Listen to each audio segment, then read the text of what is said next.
Vamos a empezar entonces, mis hermanos, en esta noche y vamos a pedirle al Señor que bendiga nuestro tiempo juntos para poder comenzar con nuestro estudio de esta noche. Oremos. Padre nuestro que estás en el cielo, Señor Dios Todopoderoso, te damos gracias por tu divina providencia y cuidado para nosotros. Gracias, Señor, porque en medio de tantos afanes de la vida y tantas tribulaciones, tú nos permites, Señor, poder tener este tiempo entre semana para poder conectar con nuestra iglesia local, Señor, y poder ser animados, exhortados y también, Señor, fortalecidos en medio de la comunión y el estudio de tu palabra. Permite ahora, Señor, que podamos dedicar este tiempo al estudio del libro de Apocalipsis, Señor, que podamos ver a Cristo en medio de cada pasaje que vamos a ver y que esto nos lleve, Señor, a encontrar consuelo en la Escritura, sabiendo, Señor, que a pesar de que el enemigo pueda hacer o lanzar cualquier ataque contra tu iglesia, Señor, tú ya has establecido un día final para el juicio y tú, Señor, has determinado la forma y el tiempo en el que pasarán todas estas cosas, en las que tú derrotarás a tus enemigos, Señor, y a los perseguidores de la iglesia, y darás la victoria también, Señor, a todos aquellos que son pueblo tuyo. Danos ahora, Señor, la concentración para poder dedicarnos al estudio de tu palabra. Danos entendimiento, Señor. Aplica por medio de tu Espíritu Santo esta enseñanza a nuestros corazones y ayúdanos a poder borrar, Señor, a poder quitar de nuestra mente cualquier distracción y cualquier cosa contraria a la bendición que tú tienes para nosotros en esta noche. Danos claridad en la palabra, Señor. Lleva cautivo todo pensamiento contrario a ti. Llévalo cautivo en la obediencia a Cristo Jesús. En el nombre poderoso de nuestro Señor y Salvador Jesucristo oramos. Amén y amén. Bien, mis hermanos, estamos muy contentos en esta noche de poder abrir nuestra casa para tener el discipulado acá. Recordamos que más o menos hace como 15 años fue donde comenzaron nuestros grupos y damos gracias al Señor, ¿verdad? Que 15 años después aquí estamos haciendo lo mismo que el Señor nos llamó a hacer y perseverando en el estudio de la palabra del Señor. Así que vamos a comenzar, hermanos, en esta noche y quiero ponerles nuestro material para que podamos comenzar este estudio. Y los hermanos que están desde casa me dejan saber si se mira sin ningún problema la presentación. Sí se ve, hermano. De verdad.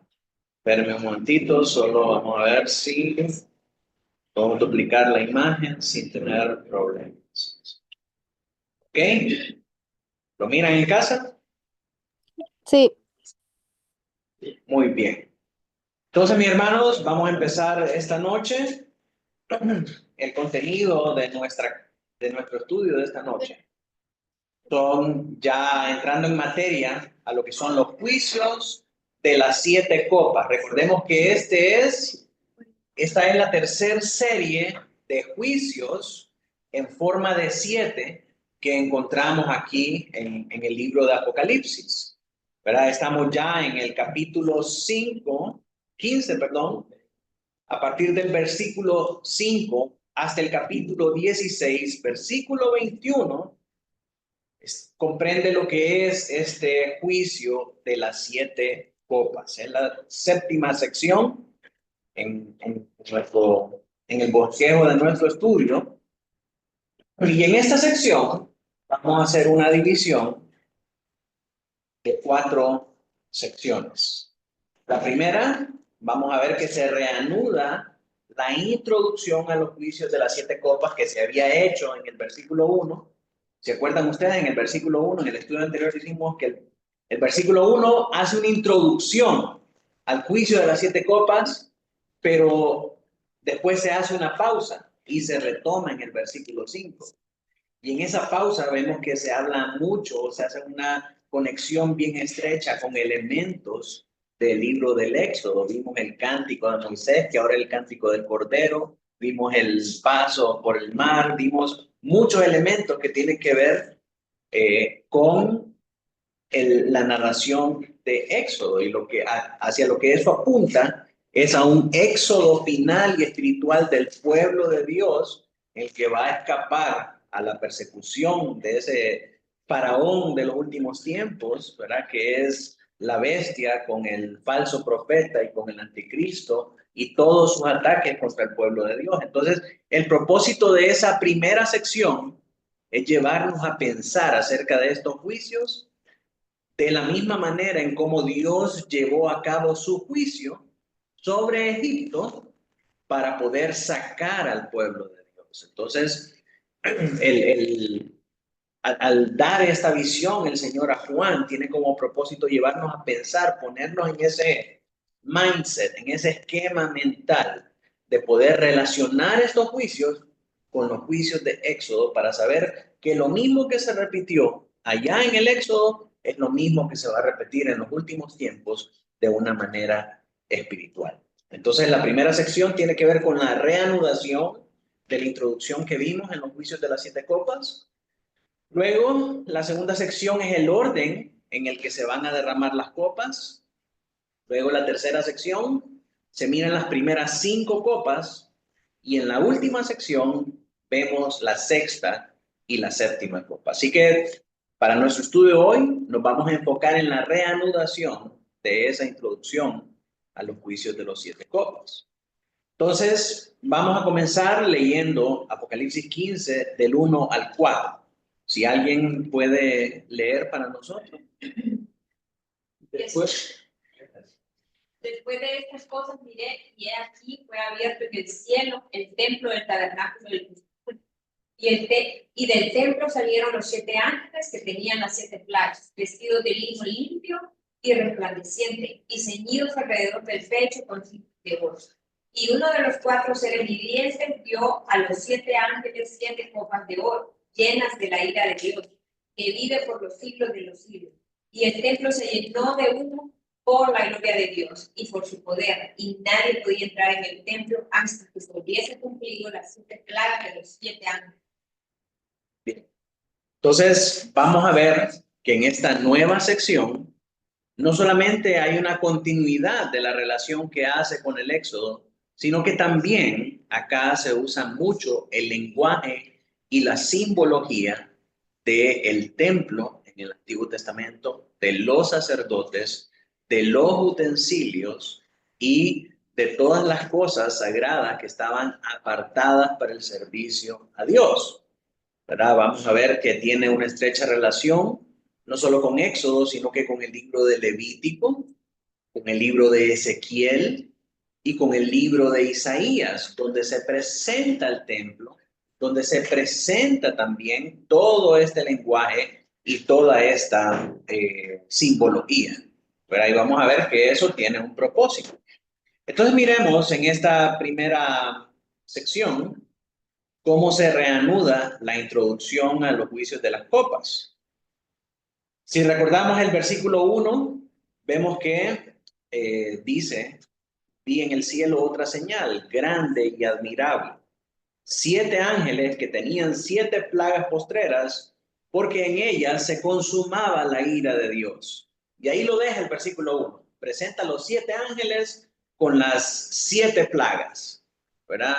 Después no se nos dice más de los ángeles, se nos hace toda la conexión con Éxodo. Luego, lo que se comenzó, lo que se introdujo en este versículo 1, se continúa en el verso 5. Dice: después de estas cosas miré, y he aquí fue abierto en el cielo el templo del tabernáculo del testimonio. Y esto tiene como propósito conectarnos con lo que era el tabernáculo en el Antiguo Testamento, el tabernáculo en el desierto. Y nosotros recordamos, ¿verdad? Ahora que estamos pasando por Deuteronomio y pasamos por Números y por Levítico, recordamos las instrucciones que le da el Señor con respecto al tabernáculo, ¿verdad? Que tenía que tener un un atrio, un lugar santo y un lugar santísimo y todos los elementos que habían ahí adentro. Entonces, cuando habla en esta visión de que se abre ese tabernáculo en el cielo, es que nos está llevando y nos está introduciendo a ese tabernáculo celestial en una dimensión espiritual para que nosotros podamos entender cómo se lleva a cabo este juicio de Dios. Así que se reanuda la introducción a las copas que se inició en el verso 1 y que fue interrumpida en el verso 2 al 4. Diciendo, después de estas cosas, miré. Y esa frase marca el comienzo de una nueva visión y en este caso es ya el inicio de la nueva serie de visiones que tienen que ver con las 7 copas de juicio que el Señor va a derramar sobre la tierra.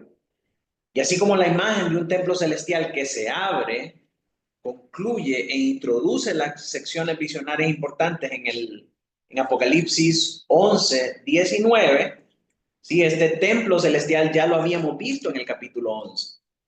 Y comienza y marca una nueva serie de visiones al decir que vio este templo Juan en el cielo que se abría para revelar algo. Allá en Apocalipsis 11 revelaba que en el templo estaba el arca del pacto. No sé si alguien lo puede buscar, Apocalipsis 11, 19. Y el templo de Dios fue abierto en el cielo, y el arca de su pacto se veía en el templo. Y hubo relámpagos, voces, truenos, un terremoto y grande granizo. Entonces, cuando aparece el templo en el cielo y Juan mira en la visión que se abre ese templo, adentro aparece una representación de la presencia de Dios grande y terrible, grande y temible. Recuerden ustedes que el arca del pacto estaba en el lugar santísimo y que nadie podía entrar ahí. El que entraba sin ser autorizado en el día específico en el que el Señor había destinado que debían de entrar, y solamente el sumo sacerdote que pasaba Moría. se moría, ¿verdad? Porque la presencia de Dios se derramaba con furor a causa de la desobediencia de esas personas. Entonces, cuando vemos ese templo en el cielo abierto y que en medio está el arca del pacto, esa misma imagen es la que tiene que venir a nosotros. El Señor Santo va a ejecutar su juicio. Y pensemos, ¿cuál es el propósito del sumo sacerdote de entrar una vez al año al lugar santísimo con la sangre del sacrificio? El perdón de los pecados. Significa que Dios iba a ejecutar un juicio sobre Israel si perdonaba o si no perdonaba los pecados del pueblo. Entonces, cuando aparece ese templo celestial que se abre con el arca en medio de ahí, significa que Dios va a traer juicio. Y lo que precede a esa imagen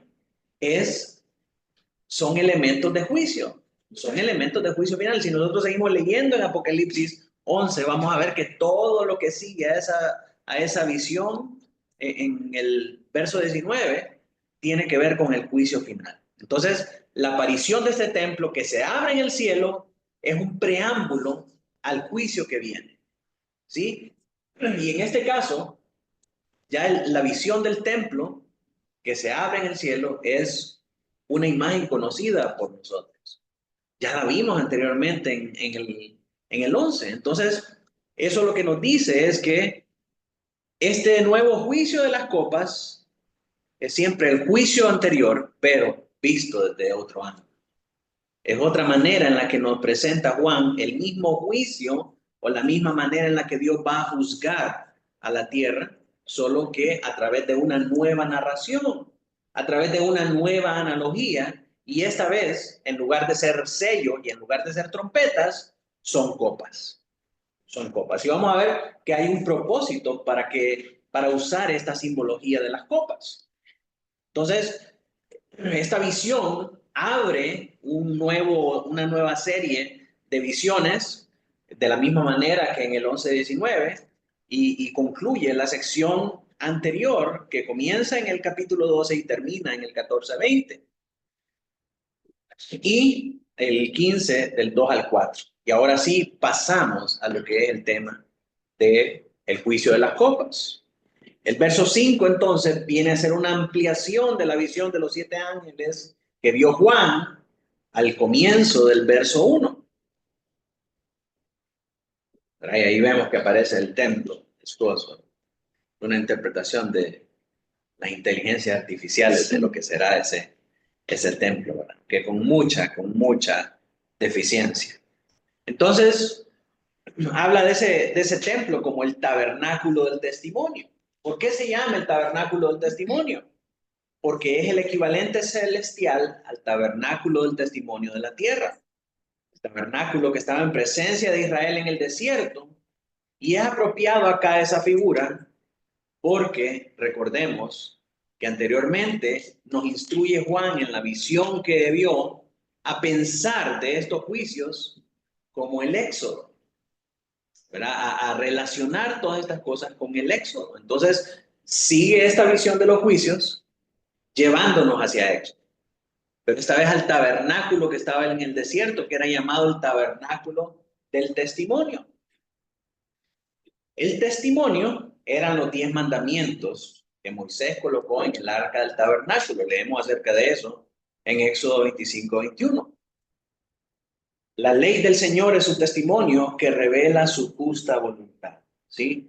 Lo que Moisés grabó en esas tablas, lo que el Señor grabó en esas tablas para Moisés, es el testimonio de su voluntad. A través de esos 10 mandamientos, el Señor quiere hacer manifiesto a Israel cuál es su voluntad para ellos, cómo ellos deben obedecerlo, en qué cosas deben obedecerlo, en qué cosas quiere Dios que se santifiquen.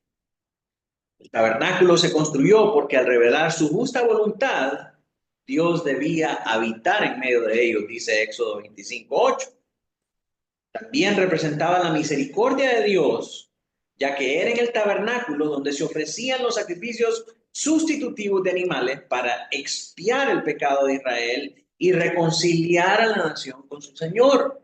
Era el tabernáculo de misericordia porque ahí era donde Dios recibía los sacrificios hechos por el pueblo del Señor para que el Señor pudiera ofrecer su misericordia sobre ellos, para que el Señor pudiera perdonar sus pecados. Entonces era llamado el tabernáculo del testimonio, porque ahí estaba el testimonio de Dios a través de los mandamientos.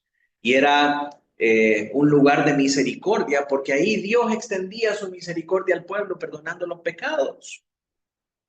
Ahí estaban las tablas de la ley, ¿verdad?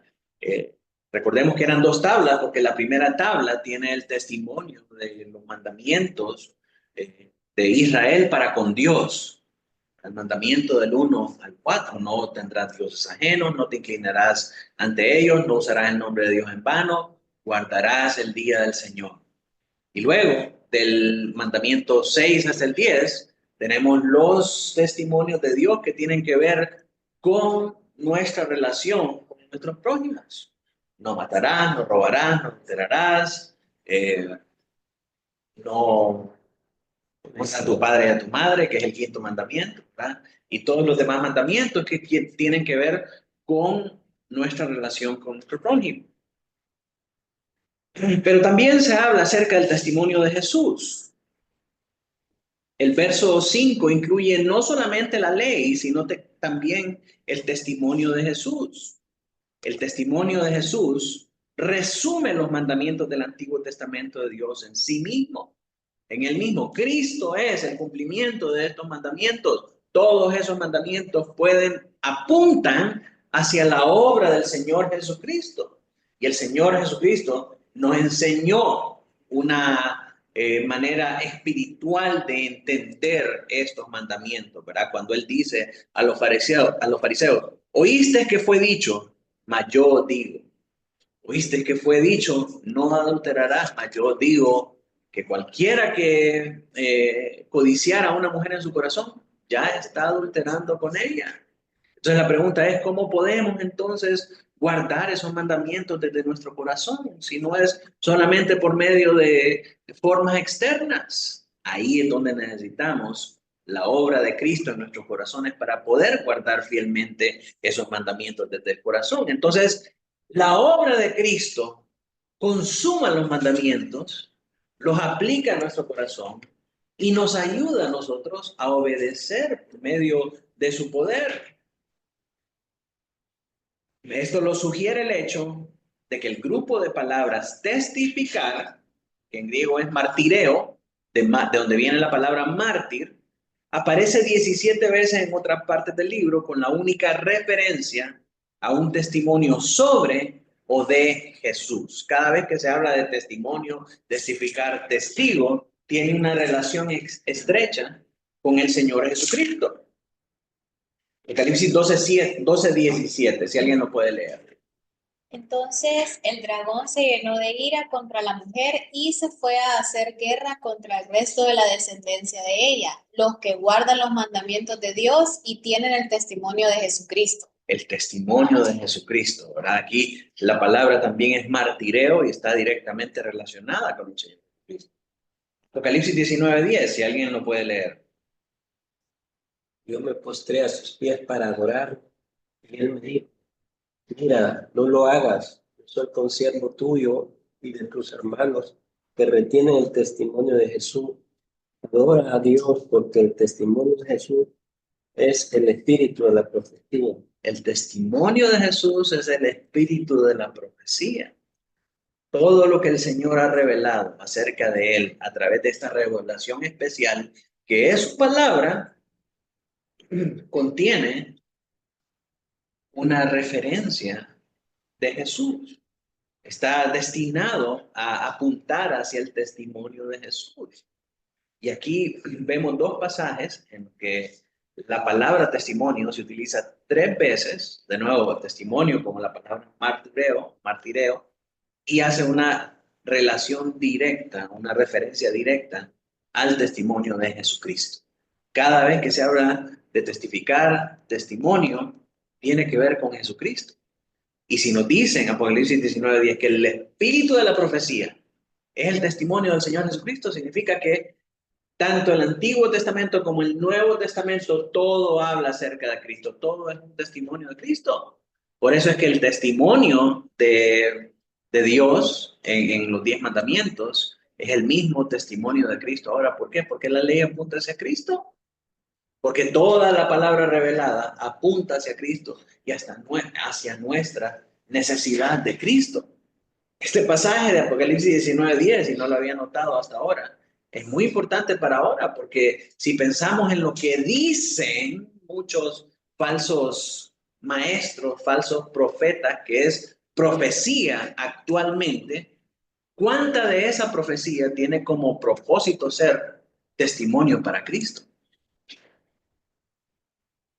Muchas de esas profecías que se dan actualmente son solamente testimonio de ellos mismos, testimonio de riqueza, testimonio de prosperidad, testimonio de cualquier otra cosa menos del Señor Jesucristo.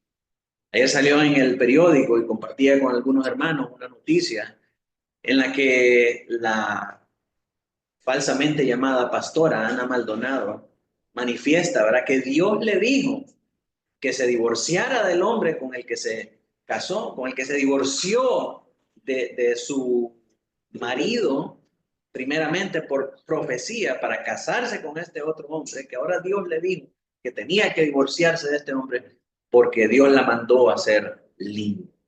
Entonces, ¿cómo esa profecía es un testimonio del Señor Jesucristo? De ninguna manera, es un testimonio de los placeres carnales y pecaminosos de esta mujer.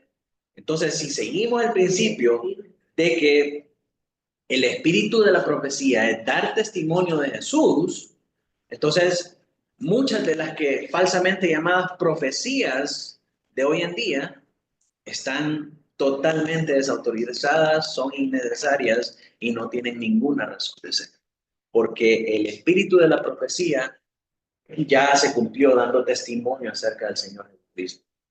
Ya no hay más. Ya cualquier profecía que diga decir un testimonio de Jesús que sea contrario a la Escritura es innecesaria. Ya tenemos la Escritura. Entonces no necesitamos más profecías porque ya Dios nos reveló todo lo que nos iba a decir a nosotros acerca del Señor Jesucristo. Entonces, el tabernáculo es llamado el tabernáculo del testimonio porque habla acerca de la voluntad de Dios y habla acerca del testimonio del Señor Jesucristo. Y tenemos una imagen del Señor Jesucristo en el Sermón del Monte, muy parecido a la imagen de Moisés en el Sinaí, recibiendo la ley. Ahora el Señor, como un reformador, trae nuevamente esa ley hacia una aplicación más profunda en nuestros corazones. Y de nuevo, esta ley apunta a la obra de Cristo.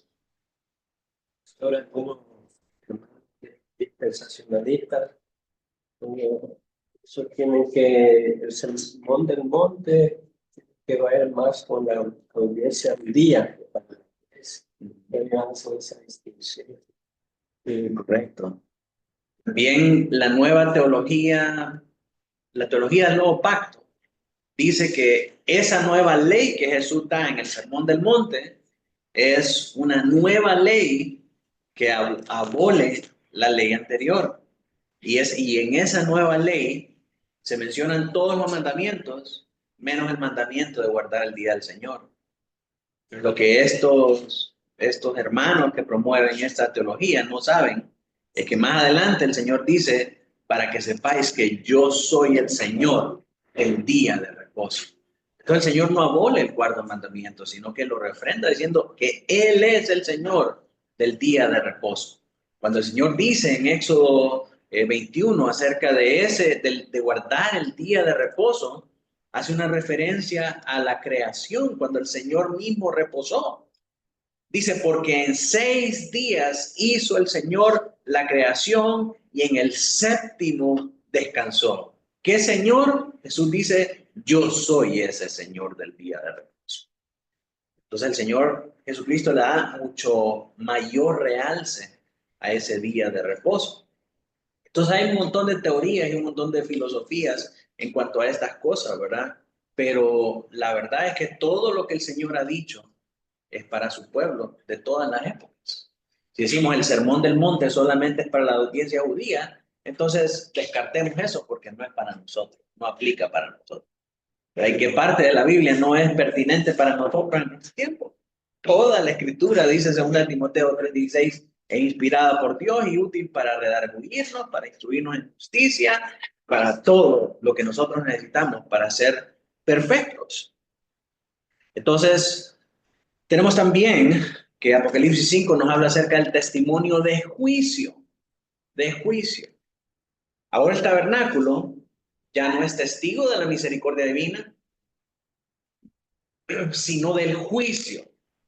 ¿Verdad? Este tabernáculo se abre y el arca del pacto se manifiesta en el capítulo 11, no para que traigan la sangre y ser expiados de los pecados. No, ahora este tabernáculo se manifiesta para traer juicio sobre aquellos que no se arrepintieron, sobre aquellos que apostataron de la fe y para traer redención a aquellos que esperan en el Señor.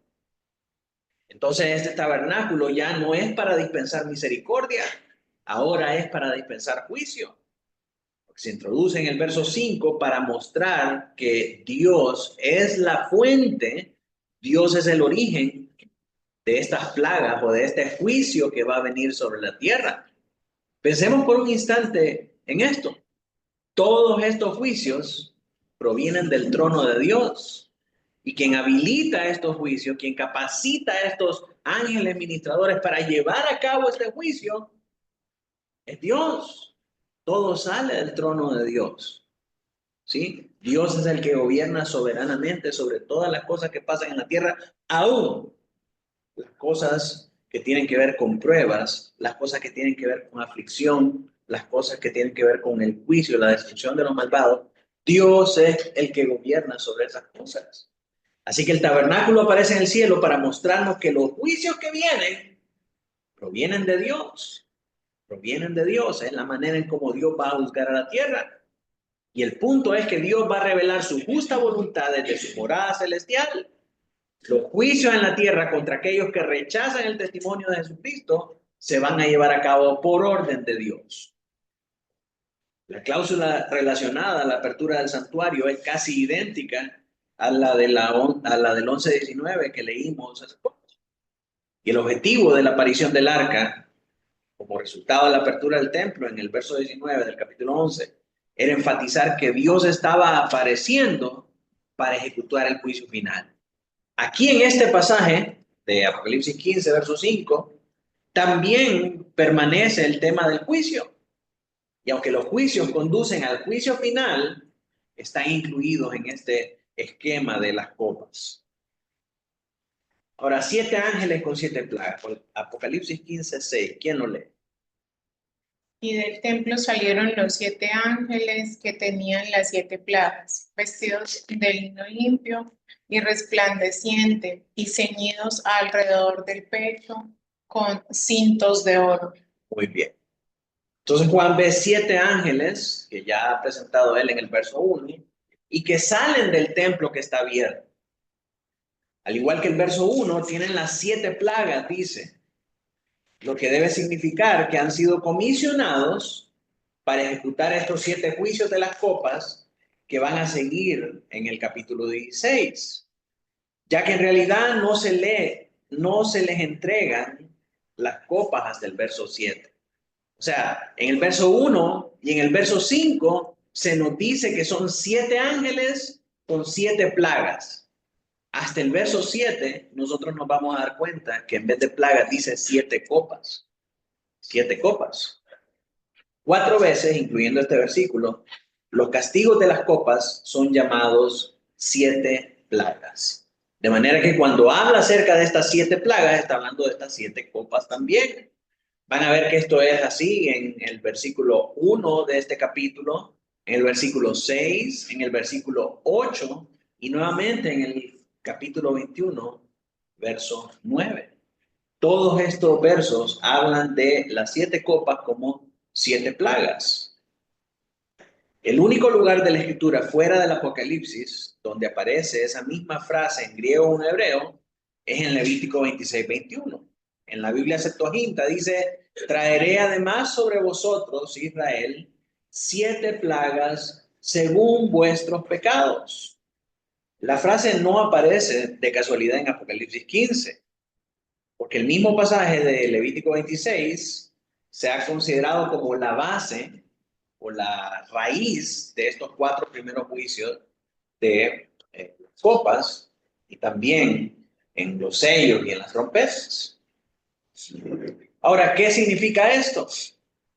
El texto de Levítico advierte sobre los males que Dios va a enviar a Israel si comete idolatría. Y esto ya lo hemos visto en otros pasajes. Este versículo de Levítico nos habla de 7 juicios que vienen sobre Israel si Israel no se arrepiente. Y cada juicio que viene es un juicio más duro, es un juicio más difícil. Pero le dice el Señor, le da la promesa y le dice: si se arrepienten, entonces yo les voy a restaurar. Que 4 veces se repite que Dios va a juzgar a Israel 7 veces si son infieles. La misma estructura que tiene Apocalipsis, con el juicio de los sellos, con el juicio de las trompetas, con el juicio de las copas y con las visiones. ¿Sí? Son 4 visiones de 7 eventos. De la misma manera, son 4 profecías, son 3 juicios más de 7 eventos por separado. Y así está establecido también en Levítico. 4 veces se repite que Dios va a juzgar a Israel, 7 veces si son infieles. Cada expresión figurativa séptuple introduce una prueba sucesivamente más severa. Entonces pensemos en esto. El Señor le está diciendo a Israel en Levítico: si no se arrepienten, viene el juicio. Y les presenta el primer juicio de 7 eventos. No se arrepienten, entonces viene otra serie de juicios de 7 eventos, pero esta vez todavía más severos. No se arrepienten, entonces otra serie de 7 eventos, pero esta vez más severo. Y así sucesivamente 4 veces. Entonces, la manera en cómo se narran esos juicios en el libro de Levíticos es el mismo orden y la misma estructura que tiene Apocalipsis, que tienen estos juicios de Apocalipsis. No se arrepienten, entonces viene el juicio de 7 eventos. Los sellos. ¿No se arrepienten? Pues viene otro juicio más severo todavía de 7 eventos. Las trompetas. ¿No se arrepienten? Ahora otra serie, otro juicio de 7 eventos, pero esta vez más severo. ¿Cuáles? Las copas. ¿Verdad? Cada serie de 7 eventos es el mismo juicio, solo que visto con más severidad. No sé si están entendiendo. O sea, la estructura que presenta Levítico de los juicios es la misma manera, es el mismo orden y es la misma estructura con que Juan está presentando los juicios que el Señor está trayendo sobre la tierra. Y en cada juicio el Señor hace un llamado a los impíos a que se arrepientan a través de Apocalipsis. Y el hecho de que sea más severo es para que ellos vean que realmente es el juicio del Señor, pero los impíos lo que hacen es renegar, maldecir y no se arrepienten. Ese constante juicio no es para destruirlos, sino para que ellos vengan al arrepentimiento. El final sí es ya destrucción total, final, ya el séptimo de todos. Así pero es. Los anteriores es como un llamado al arrepentimiento. Así es, así es. Y vemos en Levítico también 2 grupos, los judíos apóstatas y los del verdadero pueblo del Señor. Entonces, ¿qué pasaba con los judíos apóstatas? Se endurecían sus corazones y maldecían a Dios. ¿Y qué pasaba con el pueblo de Dios? El pueblo de Dios volvía al Señor en arrepentimiento. Pensemos en que el juicio que Dios trae sobre Egipto afecta a todo el mundo. Pero hay 2 maneras en cómo responde la humanidad a ese juicio de Dios sobre Egipto. ¿Cómo responde Faraón? Con dureza. Con dureza. Su corazón es cada vez más endurecido todavía por los juicios. En vez de ver que le estaba lloviendo granizo, que le estaban lloviendo, que estaba teniendo ranas en las camas, ¿verdad? Úlceras. Que tenían úlceras, que tenían moscas, que tenían todas esas cosas, uno hubiera dicho, hombre, con tanta cosa que le ha pasado, ya este cliente estaría suavizado, ¿verdad? Ya hubiera entendido de que tiene que volverse al Señor, pero dice que más le endurecía su corazón. Y llega Moisés y le dice, si me dices, yo puedo orar ahora al Señor para que quite esta plaga de en medio de ti. Y Faraón tan duro le dice, no, vení hasta mañana. Oiga bien, o sea, 24 horas más o 12 horas más con esa plaga afectando su vida. ¿Quién va a estar cómodo teniendo ranas en la casa? Pero su corazón estaba tan duro que todavía le dice a Moisés, no, vení hasta mañana. Entonces hay 2 maneras en las que respondemos a los juicios de Dios, o nos endurecemos en nuestro corazón, o nos arrepentimos y nos sometemos a la voluntad del Señor, obedecemos al Señor, así como el pueblo de Israel. Entonces, por ejemplo, el pasaje ese habla de que Dios endurecía el corazón de Faraón, y es similar a lo que pasa con el malvado. Así es. Resiste y Dios te endurece en manifestar su poder, la destrucción de ellos. Así es. O sea, alguna persona dice, pero Dios es el que endurece, ¿verdad? Entonces, ha quebrantado la ley de Dios, Pablo, no puede justificarse. La situación con eso, porque sí es cierto, ¿verdad? Muchas personas alegan de que no, si es Dios el causante de que se endurezcan las personas y que no respondan. La situación es que todos somos así. Todos respondemos de la misma manera. Ninguno de nosotros puede buscar a Dios. Ni quiere ni puede. Esa es la realidad difícil y triste de toda la humanidad caída y contaminada por el pecado. ¿Por qué algunos sí y otros no? Por la gracia de Dios. ¿Qué es lo que hace que ustedes estén aquí ahora? Buscando de Dios, escuchando la palabra de Dios. Nada en ustedes. Si por ustedes fuera, estarían perdidos en el mundo haciendo lo que el mundo hace, haciendo lo que los hombres hacen. ¿Qué es lo que los diferencia a ustedes del mundo?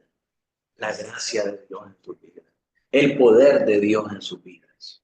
Así que si no fuera por la gracia de Dios, todos nosotros seríamos como Faraón. Y eso es lo que dice Romanos 3:23. Todos pecaron y todos están destituidos de la gloria de Dios.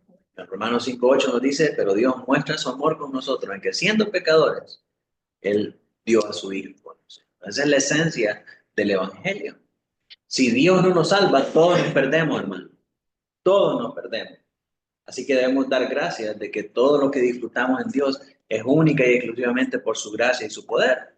Así que estos juicios vienen para así endurecer al malvado aún más y manifestar la justicia de Dios, dándole al malvado lo que merece y dándole también la salvación, mostrándose como magnánimo, como toda gracia al salvar a pecadores que no lo merecen de ese juicio. Ninguno de nosotros tiene derecho a objetar o a preguntar por qué este sí, por qué este no. No, gracias a Dios que Dios quiso que yo sí. Y en eso el Señor se manifiesta su justicia con la condenación del malvado y manifiesta su gracia infinita con la salvación de aquellos que son sus hijos.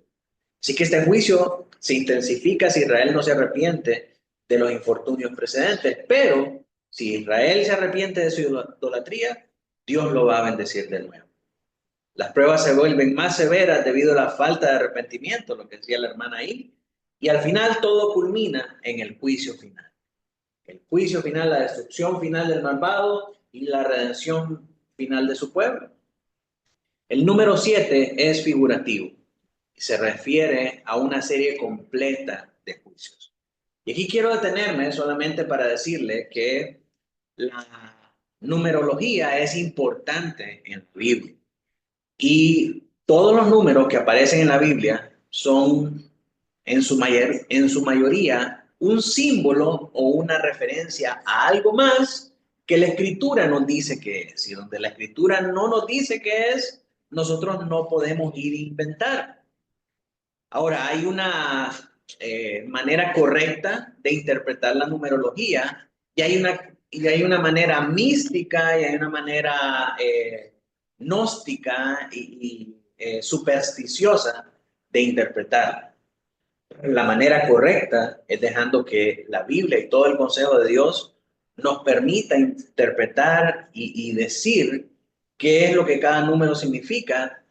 Y la manera incorrecta es trayendo elementos de afuera o incorporando elementos de la superstición, elementos de la tradición para decir estos números significan esto o significan lo otro. Y esa es una práctica supersticiosa, una práctica gnóstica y una práctica mística que no debemos de utilizar en la numerología bíblica, ¿sí? Porque todo lo que tiene que ver con números en la Biblia está interpretado por la misma escritura. Entonces hay una numerología que es correcta, hay una numerología que es propia de la Biblia. Y hay otras ramas de del gnosticismo que utilizan los números con fines supersticiosos y para manipular a las personas. Entre esas ramas tenemos la gematría hebrea, que proviene de la cábala, que asocian el número 7 con la riqueza y con esto y con el otro, que asocian el número 5 con esto y con el otro. Y eso es muy similar a lo que hace la diaria, ¿verdad?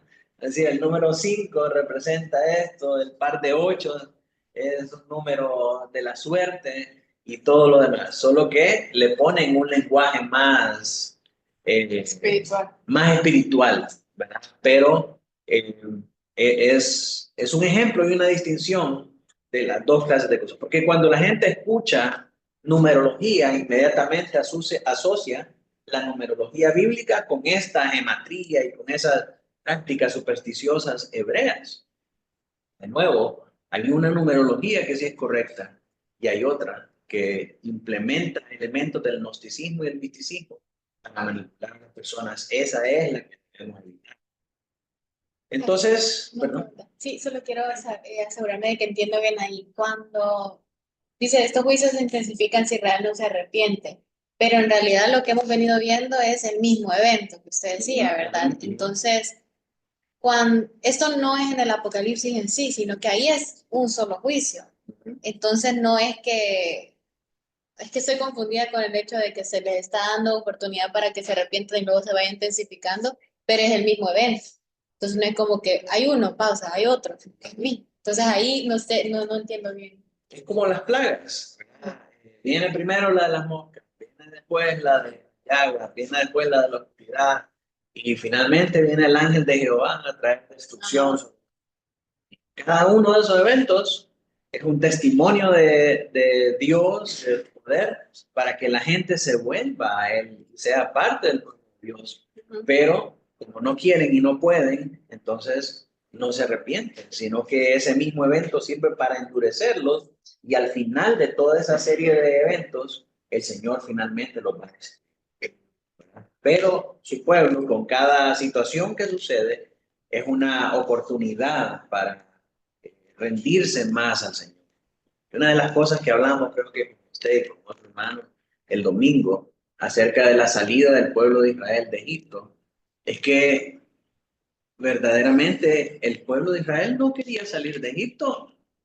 Egipto era cómodo para ellos. Egipto era la superpotencia mundial de la época. Ahí tenían todo. Tenían casa, tenían carro, sus hijos tenían educación, tenían comida. Faraón no quería que Israel se fuera porque era la mano de obra que tenía para sostener a la nación. Y Moisés, el Señor a través de Moisés, le ofrecía salir de Egipto para ir a Canaán a sembrar la tierra. ¿Para qué? Si aquí en Egipto tenemos todo. Tenemos casa, tenemos carro, tenemos alimento, pero somos esclavos.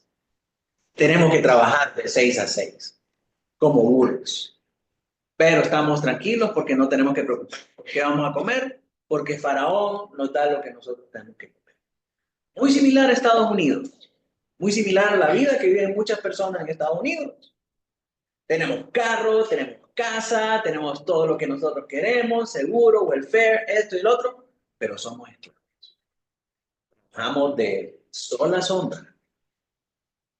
Si usted, considerando esos dos paralelos, le dijera ahora a una persona, mira, Dios quiere que salgas de esa esclavitud y que volvás a tu tierra a sembrar una milpa en la tierra que Dios te dio y Dios ha prometido que te va a bendecir.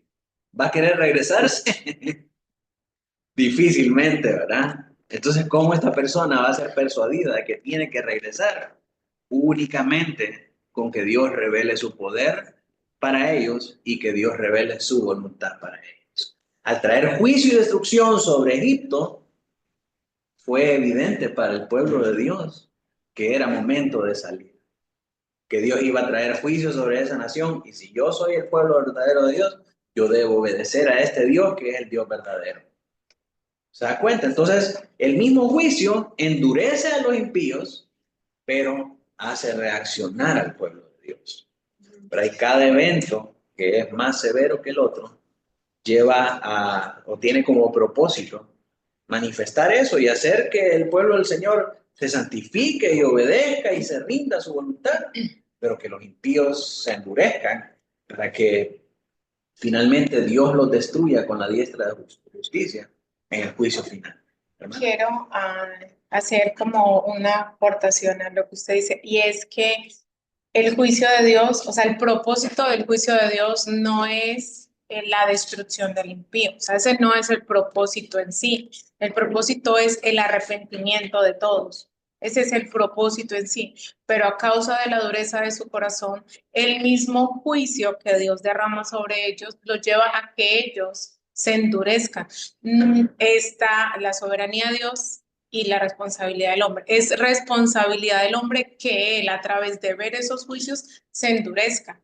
No es que el Señor diga, yo voy a enviar este juicio para que él se endurezca, no, para que él venga el arrepentimiento, pero es tanta la dureza de su corazón que él no se arrepiente. Y a causa de eso, el Señor utiliza ese juicio y el impío obviamente se va endureciendo más a través de la soberanía del Señor. O sea, no es que el juicio se dio para que el impío se pierda, no, para que el impío se arrepienta, pero es tan perverso que él prefiere perderse que arrepentirse. Eso es la demostración del juicio, mostrar la maldad del impío y de toda la humanidad. Entonces el Señor al final va a destruir a todo aquel que no se arrepiente, como dice la justicia, y manifestar su gloria en todo. El propósito del juicio, tengo que añadir ahí, hermana, no es tampoco el arrepentimiento del juicio. El propósito es mostrar la gloria de Dios a través de toda esta cosas. ¿Cómo se glorifica Dios a través de esta destrucción de los malvados? En que Dios es un Dios justísimo, más justo que cualquier otra cosa. ¿Cómo se manifiesta la gloria de Dios a través de la salvación de gente que no merece la salvación?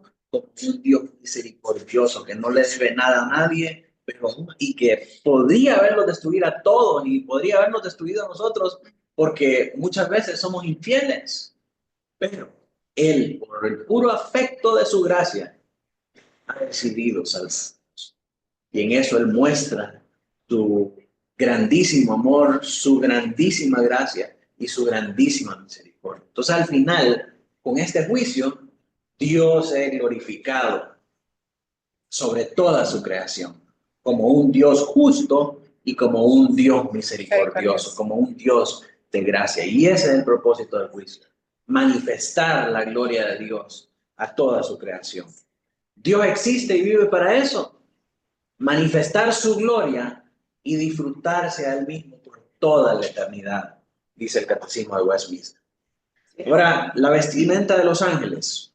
Los 7 ángeles están vestidos de lino puro y resplandeciente y ceñidos alrededor del pecho con cinto de oro. Y esta es una descripción de la vestidura de los ángeles muy parecida a la descripción que se hace en Apocalipsis 1:13, donde se describe al Hijo del Hombre. Y esta es una vestidura que es muy congruente también con Levítico, con la vestidura de los sacerdotes. Entonces, ¿qué nos dice esto? Estos ángeles sirven como sacerdotes ministradores en el tabernáculo celestial, para que llevan a cabo la voluntad del Señor Jesucristo. Así como el Señor Jesucristo está vestido, así los vemos a ellos. Así se describe el Hijo del Hombre en Apocalipsis 1:13, y con las mismas cualidades y con los mismos elementos vemos a estos ángeles vestidos acá. ¿Qué significa eso? Que ellos han sido delegados por Cristo para llevar a cabo este juicio. Mira lo que dice Apocalipsis 1:13, en medio de los 7 candeleros a uno semejante al Hijo del Hombre, vestido con una ropa que llegaba hasta los pies y ceñido por el pecho con un cinto de oro.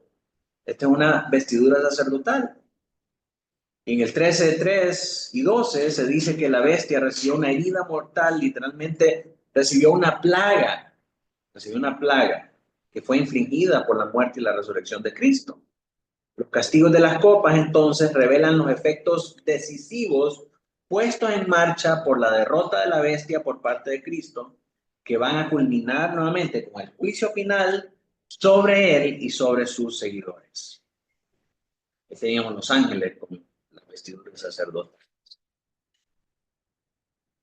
Las copas y el altar, verso 7. Ya vamos terminando. Si alguien lo puede leer, por favor. Y uno de los 4 seres vivientes dio a los 7 ángeles de ira, los siglos, Llenos de la ira de Dios. llenos de la ira de Dios y vive por los siglos de los siglos. Amén. Las copas en el Antiguo Testamento eran los utensilios del templo y se utilizaban en relación con el servicio sacerdotal en el tabernáculo y más tarde en el templo de Salomón.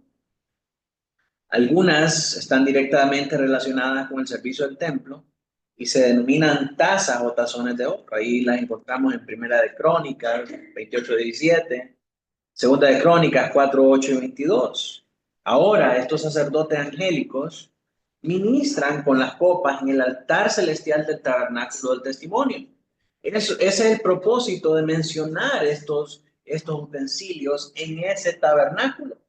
Llevarnos a que estos ángeles están en el altar de Dios, ministrando la voluntad de Dios para su creación.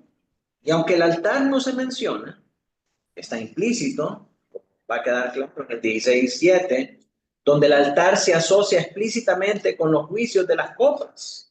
Y esta conexión con el altar muestra que estos castigos de las copas son la respuesta de Dios a las oraciones de los santos en busca de vindicación. En el capítulo 8, donde vemos otra vez el templo, vemos el altar y debajo del altar, ¿quién estaba? ¿Se acuerdan? Vamos a ver, acuérdense. Leamos 8, 3, del 3 al 5, Apocalipsis 8, del 3 al 5. Otro ángel vino entonces y se paró en el altar con un incensario de oro y se le dio mucho incienso para añadirlo a las oraciones de todos los santos sobre el altar de oro que estaba delante del trono. Y de la mano del ángel subió a la presencia de Dios el humo del incienso con las oraciones de los santos. Y el ángel tomó el incensario y lo llenó del fuego del altar y lo arrojó a la tierra, y hubo truenos y voces y relámpagos y un terremoto.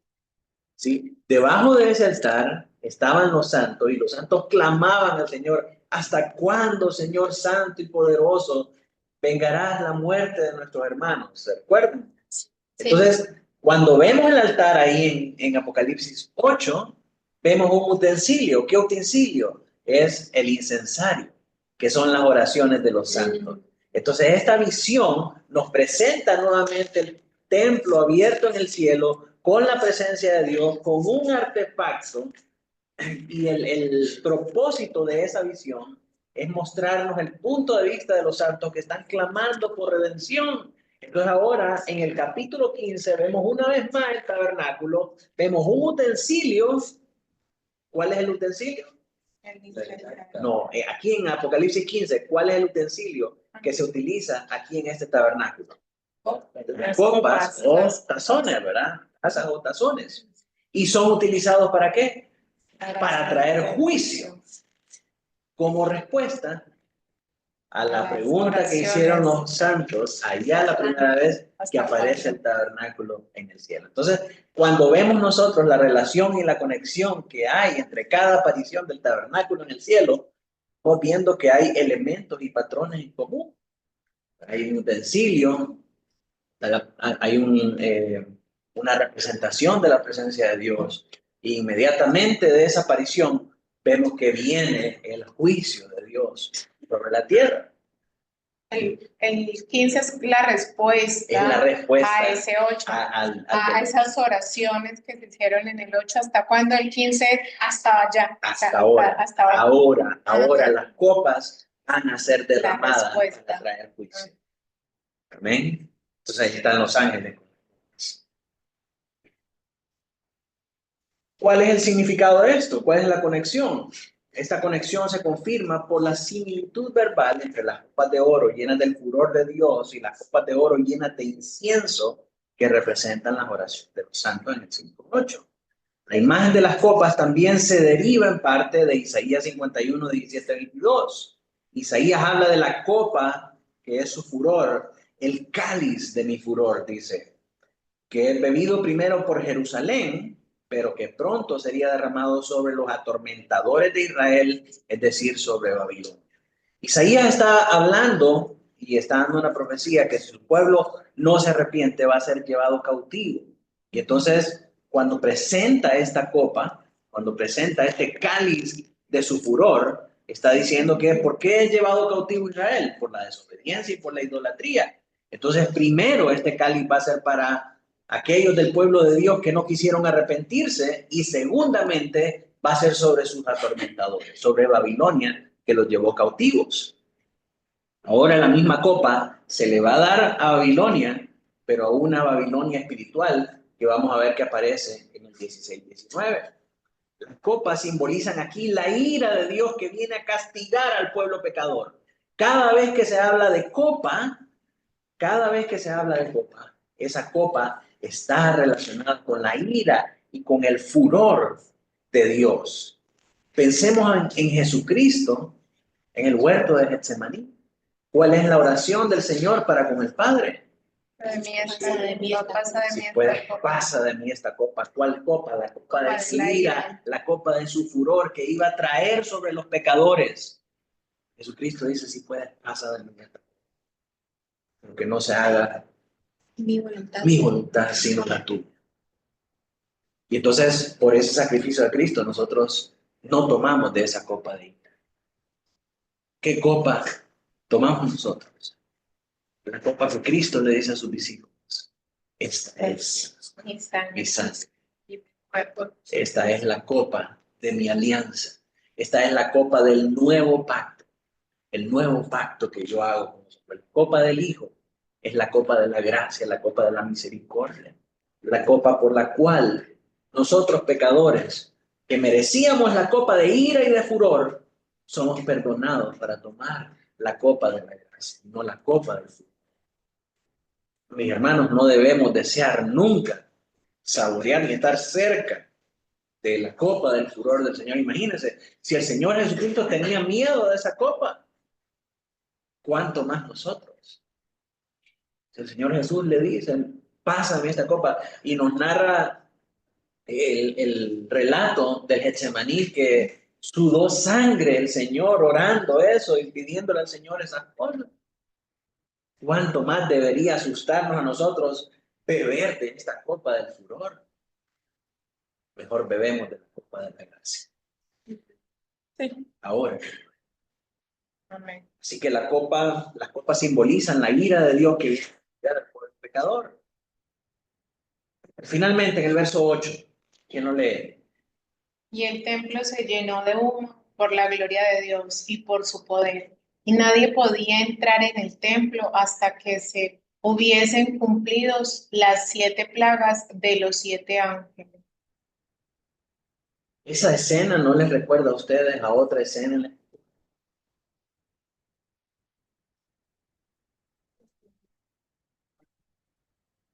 Exactamente, cuando se inauguró el templo, para ahí se consagró al Señor. Dice que la nube descendió sobre el templo y llenó la casa completamente, que todos tuvieron que salir porque era abrumadora la presencia del Señor en aquel lugar. Entonces este pasaje evoca esa misma escena allá en Crónicas. La declaración final de este capítulo 15 subraya el hecho de que las aflicciones de las copas no provienen en última instancia de los siete ángeles, ni de los 4 seres vivientes, sino solamente de Dios. El templo se llenó del humo de la gloria de Dios y de su poder, como lo hizo en Éxodo 40, cuando descendió la nube sobre el tabernáculo. En Primera de Reyes, cuando desciende el humo y llena la casa, ahí en la consagración del templo. En un relato paralelo, en Segunda de Crónicas, desde el cronista, relata también ese evento. De la misma manera, Isaías 6:4. Y la visión parece aludir a Ezequiel 10, del 2 al 4, donde también hay una introducción a un anuncio de juicio y donde un ser angelical vestido de lino se encuentra cerca de los 4 querubines en el templo celestial, que está lleno de la nube de la gloria de Dios. Y es probable que Ezequiel 10 se combine acá con Isaías 6, del 1 al 4, que tiene el mismo lenguaje de teofanía. ¿Se acuerdan qué era una teofanía? Teofanía es una aparición de Dios. Teos y panos es una aparición de Dios. Y también presenta una escena de seres celestiales de pie en el templo celestial, introduciendo un anuncio de juicio. Entonces, cuando se presenta esta imagen, cuando se presenta esa visión, Juan nos lleva a conectar esta visión con lo que significó en Ezequiel, con lo que significó en Isaías. ¿Qué significaba? Juicio. Viene juicio para el pueblo de Dios. Ahí tenemos una representación de la consagración del templo. No habían fotos en ese tiempo. La presencia de Dios es tan imponente en la expresión de su ira que ni siquiera los seres celestiales pueden ponerse en medio de él. Nadie podía entrar al templo hasta que terminaran las 7 plagas de los 7 ángeles. La imposibilidad de acercarse a Dios tanto en el Antiguo Testamento como en el Apocalipsis podría deberse a lo terrible de su presencia revelada. La naturaleza sacerdotal de los 7 ángeles se sugiere no solo por su atuendo, que vimos en el versículo 6, sino también por las imágenes en Primera de Reyes y en Segunda de Crónicas, que mencionan a los sacerdotes que no podían permanecer en medio de la gloria divina. Nadie es capaz de frenar la mano de Dios cuando Dios decide ejecutar su juicio. Ni siquiera los sacerdotes intercesores celestiales. Daniel 4:35. ¿Quién lo lee?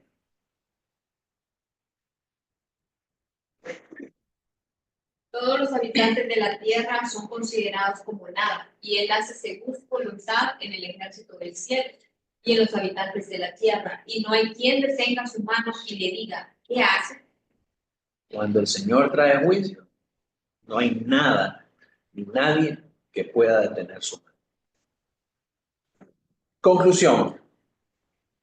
La apertura del templo celestial marca el inicio del juicio de Dios, demostrando que su testimonio ya no es de misericordia, sino que ahora es de justicia. Ahora Dios trae juicio. Ya el tiempo de expender misericordia ya pasó.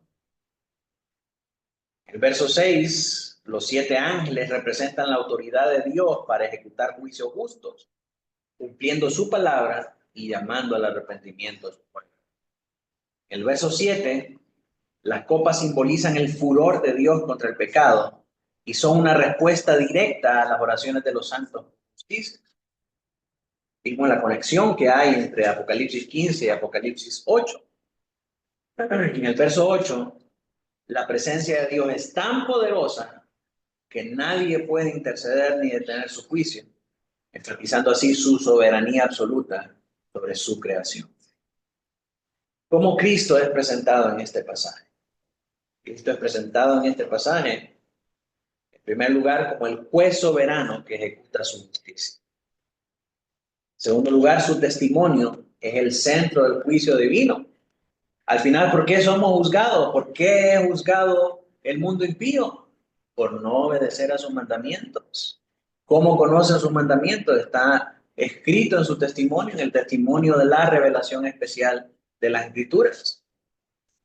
Su obra redentora contrasta con la condenación de los impíos.